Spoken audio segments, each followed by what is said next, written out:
Yep. Welcome to this week's Takeaway Church. Today I've got Trent helping out, and I thought I'd teach him how to play pool.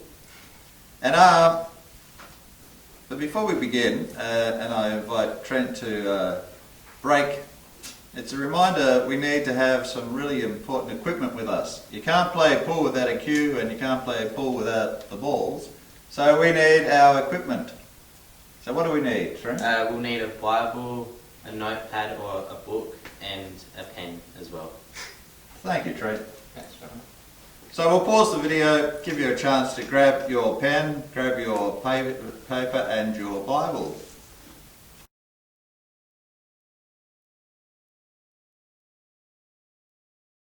Before we begin.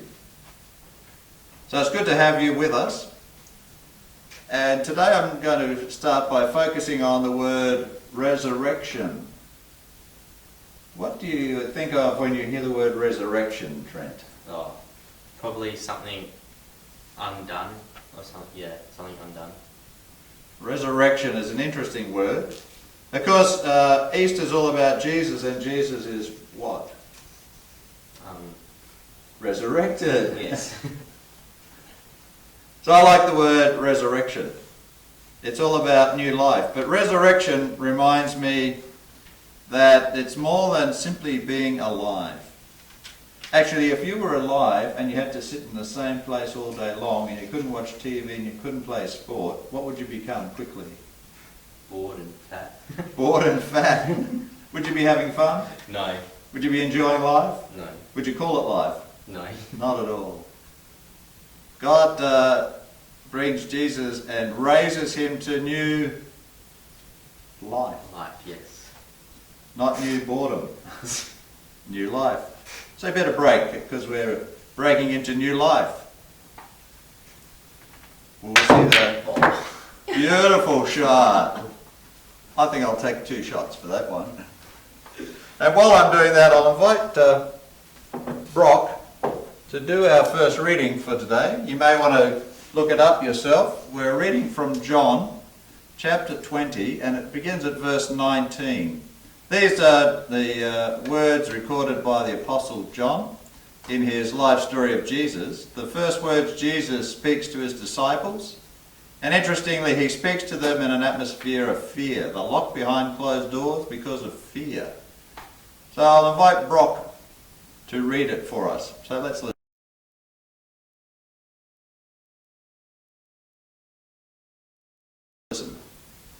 Jesus appears to his disciples.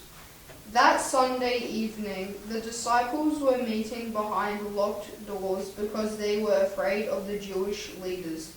Suddenly, Jesus was standing there among them. "Peace be with you," he said. As he spoke, he showed them the wounds in his hands and his side.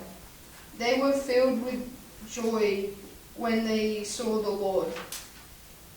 Again he said, "Peace be with you. As the Father has sent me, so I am sending you." Then he breathed on them and said, "Receive the Holy Spirit. If you forgive anyone's sins, they are forgiven. If you do not forgive them, they are not forgiven." Jesus appears to Thomas. That'll be fine, thanks, Brock. Thank you. So what did you hear out of that reading, Trent? About if someone's forgiven, they're forgiven. If they're not, then they aren't. That's a powerful gift Jesus gives. Resurrection's about living a forgiven life. It'd be terrible if you had to go around with life, all your mistakes. Yeah. What would happen if I kept piling your mistakes on you? Be pretty sad. You'd be sad. I'd become depressed. That's not life. Jesus has come to give us what? Life. You are correct. Give us life. I'm going to breathe life into this game by potting a ball, okay? The orange in the top pocket. Or maybe not. Imagine if our life was the sum total of our mistakes. That wouldn't be very good at all. No. Your turn. You get 2 shots. I get 2 shots. Honesty is the best policy.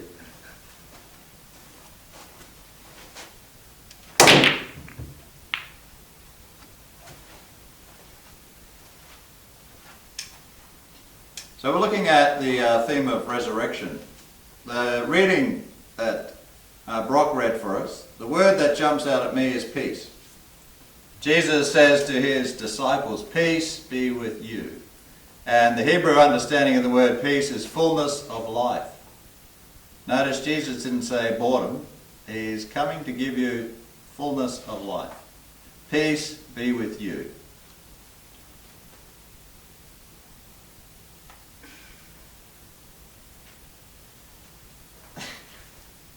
Jesus comes to give us new life. That's peace, new life. Because originally, I guess, we were slaves. If someone's been a slave for 430 years, or their culture has been in slavery for that long, what do you reckon they would know a lot about? Nothing.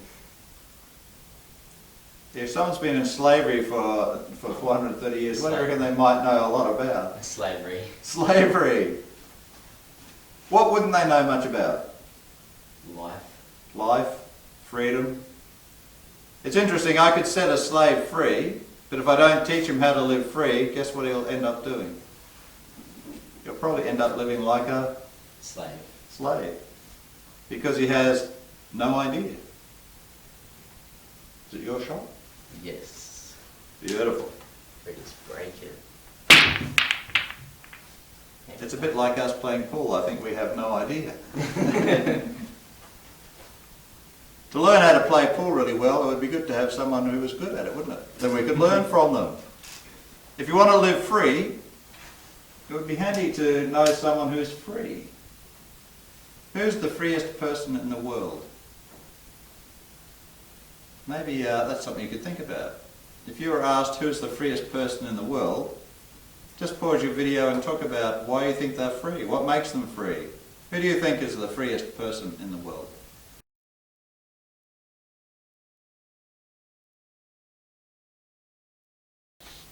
So, Trent, who would you say is the freest person in the world? Jesus.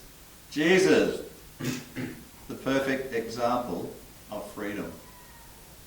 Because unfortunately, a slave only knows how to be a slave. Now, I was reminded of that because of the COVID-19 virus. All of a sudden, everything got thrown into turmoil and we have to do things differently. Have you noticed we have to do things differently? But we still seem to want to do the same thing. We still want to have a talk. We still think it would be a good idea to gather Sunday mornings. It's interesting, it's very hard to think of something we haven't done before. Actually, if you haven't done something before, how easy would it be to think of that? Very little. Very little. I reckon it'd be impossible.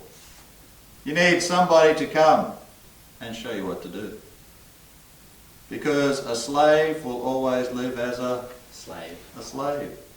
So what would you need not to be a slave? Freedom.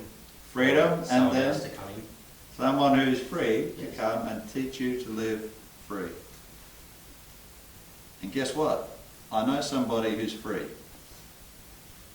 Jesus. The rest of humanity is born into slavery. Unfortunately, the rest of humanity struggle with what it means to be free. And as slaves, we seem to know how to enslave each other. But Jesus comes that we might live free. Because I find it interesting, we tend to live for what we've done. I do this, I do this, I do this, and that means I'm this. Jesus comes along and says, we're living life back to front. Jesus says, I want you to live your life based on the future. What's going to happen in your future? Wouldn't know. I'd be free, that's for sure. What's going to happen in your future? I reckon you should pause and just talk about it amongst yourselves. What will happen in your future?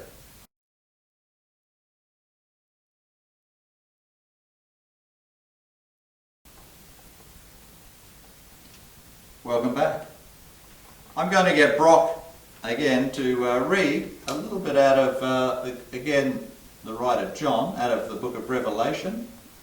And in Revelation, chapter 21, verses 1 to 5, the Apostle John talks about the future. So let's hear it. Thanks, Brock. And we're going to have another go. Brock, how about you read Revelation 21 for us? Then I saw a new heaven and a new earth, for the old heaven and the old earth had disappeared, and the sea was also gone. And I saw the holy city, the new Jerusalem, coming down from God out of heaven, like a bride beautifully dressed for her husband. I heard a loud shout from the throne, saying, "Look, God's home is now among his people. He will live with them, and they will be his people. God himself will live with them. He will wipe every tear from their eyes, and there will be no more death, or sorrow, or crying, or pain. All these things are gone forever." And the one sitting on the throne said, "Look, I am making everything new." Look, I'm making everything new. What else did you hear from that reading? It was almost like a city of Jesus, freedom. Freedom. It's interesting, that's our future in Jesus, is a world where there'll be no more death or crying or pain. A world where we will see God face to face as we live out a relationship of love and affection in a conversational atmosphere, as we live out God's supernatural love quite naturally. I'm looking forward to that. God's wonderful new world, where I might be able to play pool better than I do today. That could be good.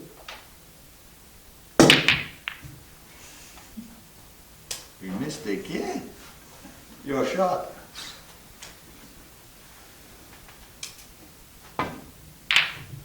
And there was great cheering in heaven. You can have another shot for that. So Jesus is reminding us of resurrection, of new life with him. And I think it's great for us to remember that that new life, in a sense, has begun already, because is Jesus still in the grave? No. No, because Jesus is risen in heaven, alive and well. Resurrection is something we get to start getting a taste of now. Just like we get a taste of playing pool, albeit kind of badly. But over time we may become really good at it. Jesus wants us ultimately to become good at living life with him. That's his goal. Have we potted anything? Yeah, I potted the stripes. He's got the big ones. This is how you pot the small ones. Did you like that? Yeah. Because Jesus is after us having life lived to the full. That's what peace is. Jesus doesn't come just to give us eternal existence, because eternal existence would be very what? If you just sat around doing nothing all the time, it would be very boring, unsatisfying, dull. And it wouldn't take long before you wanted to do something interesting and move. You might want to try and be a pastor, Tim, but you can't. Your shot. So Jesus comes and he invites us into a world where we begin to live life as he has dreamed possible. And so I love the fact that he invites us and with the words, "Peace be with you." And then he says, "As the Father has sent me, so I am sending you." They're powerful words. So did God send Jesus to be a slave? No. No. He said people to be free. So if you're going to be, Jesus, were sent to do. You're going to be Free. setting people free, Yeah. not living as a slave. No. What enslaves people, do you think? Following people, doing the same as others. Maybe we could stop and you could talk it amongst yourselves. What are some of the things that enslave people?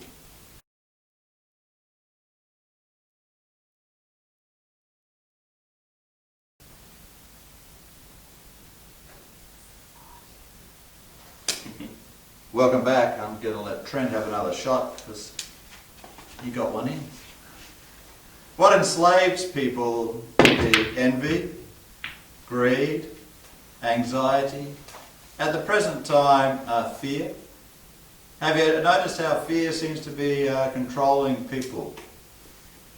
The fear of not having something has led to people doing what in the shops? You're a shop man?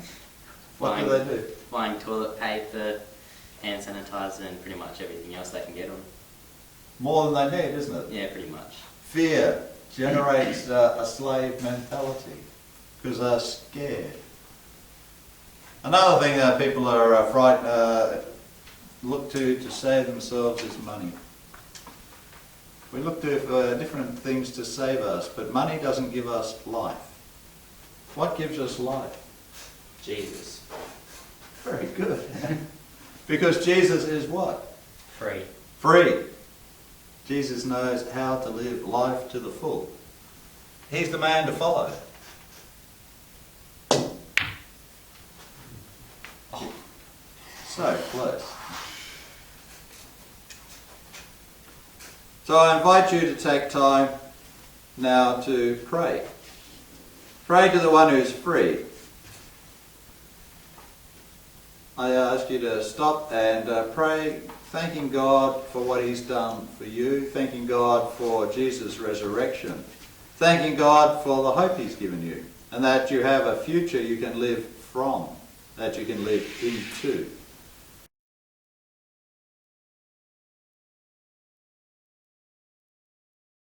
So pause your video and take time to pray, thanking God for what you have.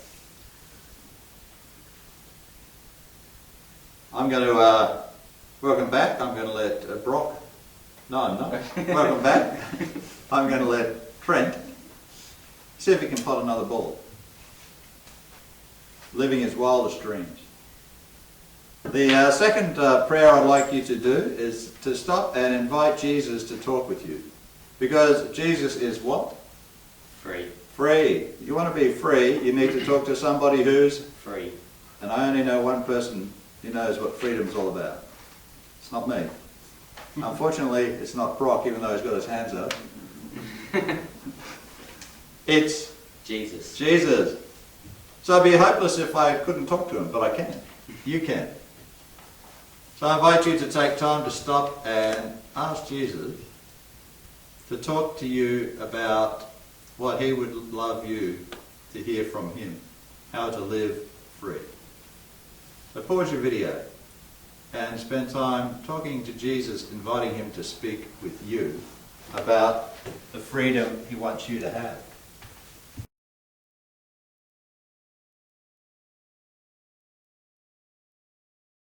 Nice shot. And then the third one, if there's someone with you, they may want prayer. So I invite you to pray for them. Ask Jesus what he's got to say for them. Receive what Jesus gives you, whether it's a thought or a feeling or an impression or a colour, and simply share that with the other person. You don't need to interpret it because you've asked Jesus to speak to the other person. You don't need to understand it.